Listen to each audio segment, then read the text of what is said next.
Bonsoir, bienvenue à tous et à toutes à ce nouveau numéro de 119 Service Public. Ici Marie-Jeanne Grandcret, l'ami public numéro 1. Faites trembler le 119 comme vous seuls savez le faire.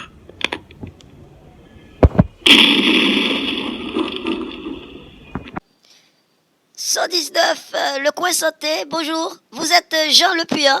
Vous nous écoutez depuis Marseille, France. Quel est votre problème? Veuillez adresser votre question à notre médecin généraliste, Jennifer Baxen. On vous écoute. Bonjour Marie-Jeanne. Bonjour docteur Jennifer. Je souffre de mal terrible. C'est honteux. C'est tabou.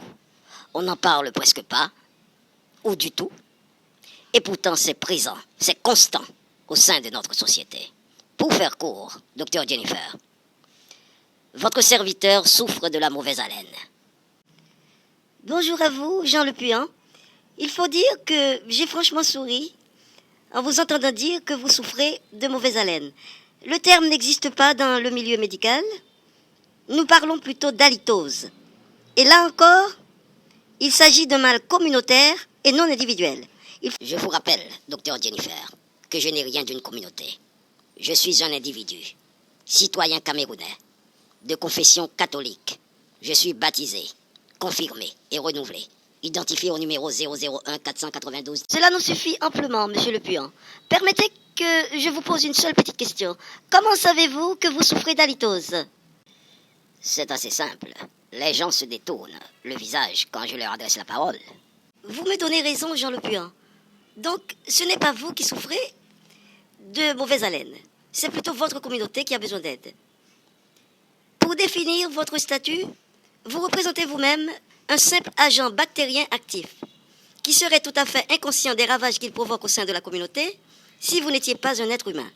Je vous félicite de votre grande compassion, monsieur Le Puyan, et je... Merci, docteur Jennifer, pour ces bienveillants éclaircissements.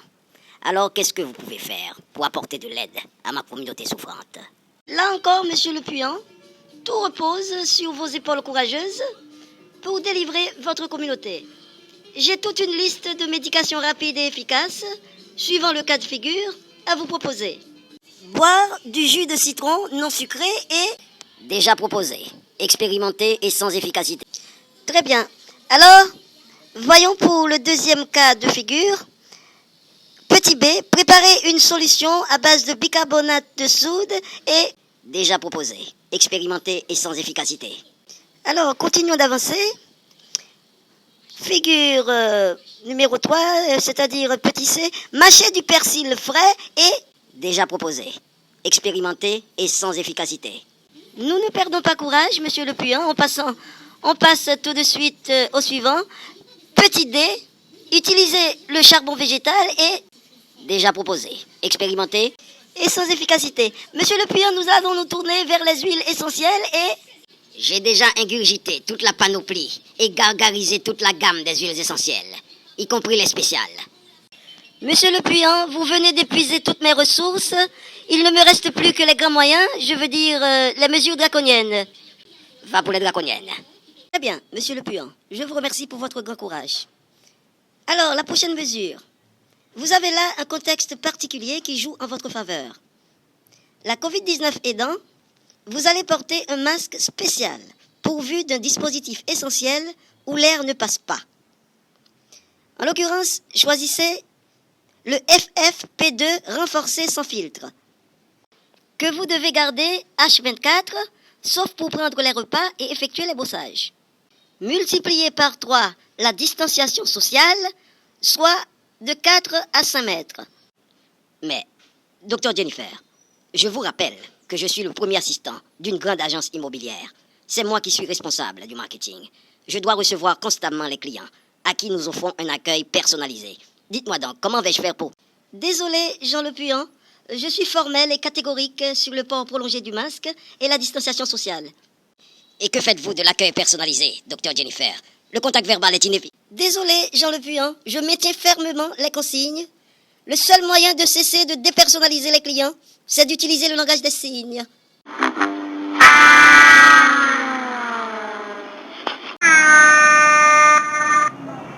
Bonjour, vous êtes Madame Roubillard, vous nous écoutez depuis Port-au-Prince, Haïti. Vous pouvez adresser votre question directement au docteur Jennifer. On vous écoute. Bonjour Marie-Jeanne. Bonjour docteur Jennifer. Je n'appelle pas pour un problème personnel, mais pour bon nombre de mes compatriotes haïtiens qui ont développé une addiction à consommer la terre. Je voudrais que vous élucidiez pour eux, docteur Jennifer, les néfastes conséquences sanitaires d'une telle pratique, car je suis certaine qu'il y en aura. Bonjour, Madame Roubillard. Je tiens à vous féliciter pour ce côté franchement humain qui vous caractérise. Vous vous donnez cette peine de vous soucier de la santé de vos compatriotes par devoir civique. C'est vachement bien. Mais Madame Roubillard, il faut aussi que je vous dise qu'en 15 ans de pratique médicale, le cas est complètement inconnu dans mes services. Alors, pouvez-vous spécifier pour moi de quoi il en retourne exactement? Oui, docteur Jennifer. Il s'agit en fait d'une terre argileuse de couleur grise qu'on exploite dans des mines situées dans mes endroits du pays. Or, il est courant dans mon voisinage, au cœur du bidonville où je vis, d'avoir le privilège d'assister ces sinistres boulangères venues tout droit d'un film d'horreur, en train de préparer ces pâtes de boue grise qu'elles agrémentent de sel et d'épices en cubes pour les vendre au marché. Ces biscuits sont connus sous le nom de placas. On parle de placas. Mais qu'est-ce que vous dites là, Madame Roubillard? Que fait le ministère de la Santé publique? Vous vouliez dire du danger public, docteur Jennifer? Écoutez, Madame Roubillard, à combien pourriez-vous évaluer approximativement le pourcentage de ces rongeurs bipèdes au sein de votre communauté? Ah, docteur Jennifer, c'est un exercice difficile que vous me demandez là, car la majorité de ces rongeurs consomment de la clandestinité. Mais à mon humble avis, je ne serais pas étonné que le taux avoisinerait les 25 à 30%. Très bien, Madame Roubillard. À combien évalue-t-on la population d'Haïti? Ah, quant à ça, docteur Jennifer, personne ne sait exactement. On parle de 12 millions d'Haïtiens. Les représentants, ou plutôt les figurants de l'État, se perdent eux-mêmes en conjecture sur la question. Ils parlent de 12, de 13 jusqu'à 14 millions d'individus. Non, mais et le recensement dans tout ça, Madame Roubillard?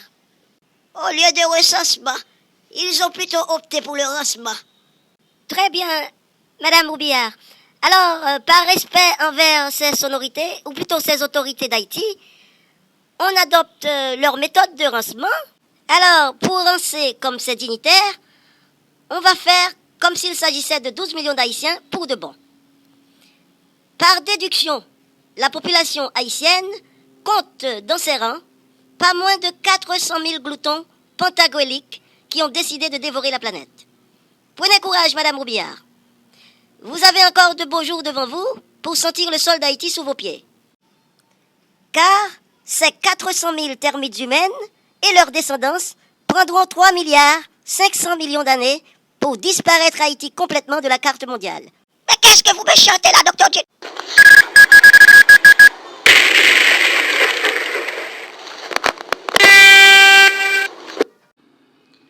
Le 119, service public, remercie sincèrement ses abonnés et ses spectateurs pour l'honneur qu'ils nous font de visualiser nos publications.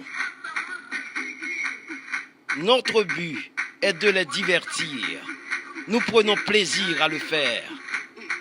Si vous aimez, n'hésitez pas à nous en faire part en commentaire.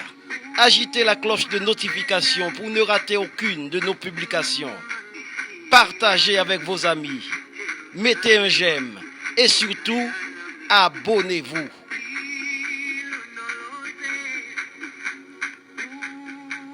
Faites grandir ce bout de chou comme vous seul savez le faire.